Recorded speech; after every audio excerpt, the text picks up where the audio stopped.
हमारी जरा सी जेब क्या फटी, सिक्कों से ज़्यादा तो रिश्ते गिर गए। हमारी जरा सी जेब क्या फटी, सिक्कों से ज़्यादा तो रिश्ते गिर गए। जिनको हम अपना समझ रहे थे, फिर वो भी गैरों में देखने लग गए।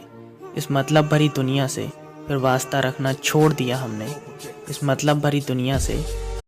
आज मैं आपको जो कहानी सुनाने वाला हूँ, इस कहानी को सुनने के बाद आपके अंदर पढ़ाई के लिए जोश ना आ जाए, जुनून ना जग जाए, तो मेरा नाम बदल देना। सन्नी नाम का एक लड़का जो नोएडा से बिलोंग करता था। बचपन से ही पिताजी इसके साथ नहीं थे। इसकी माँ रात के करीब 2 बज रहे थे। लॉज के सारे लोग सो गए। चारों ओर सुनसान छाया हुआ था, लेकिन रमेश बेड पर किताब रखकर अपनी गर्लफ्रेंड से चैटिंग कर रहा था, और ये ऐसा पिछले 2 सालों से करता आ रहा था।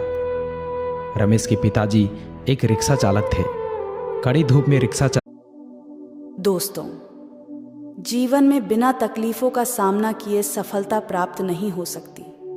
यह भी एक संघर्ष और सफलता की प्रेरणादायक कहानी है। इसे जरूर सुने। एक समय की बात है। एक बार एक लड़का अपने दादाजी से मिलने।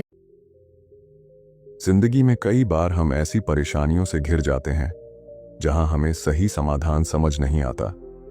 ऐसा लगता है कि दुनिया की हर मुश्किल हमारे सामने खड़ी है और हमारे पास उससे बचने का कोई रास्ता नहीं है।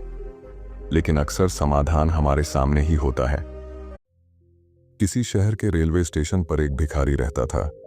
वो वहां आने जाने वाली रेलगाड़ियों में बैठे यात्रियों से भीख मांगकर अपना पेट भरता था। एक दिन जब वह भीख मांग रहा था तो सूट बूट पहने एक लंबा सा व्यक्ति उसे दिखा। उसने सोचा कि यह व्यक्ति बहुत अमीर लगता है।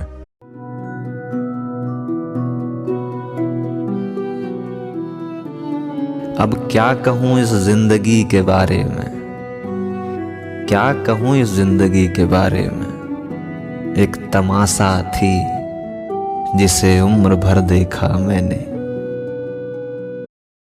जरूरत से ज्यादा अच्छे बनोगे तो जरूरत से ज्यादा इस्तेमाल किए जाओगे। इसलिए थोड़ा टेढ़ा भी होना चाहिए, क्योंकि जंगल में सबसे पहले सीधी लकड़ी को ही काटा जाता है, टेढ़ी को नहीं। याद रखना, यदि कोई इंसान आपकी आंखों में धूल झोंकता है तो आपका दिमाग पहले से ज्यादा तेज चलने लगता है। किस इंसान पर भरोसा करते वक्त होशियार रहिए। कभी कभी लगता है कि सब छोड़ के कहीं दूर चले जाएं।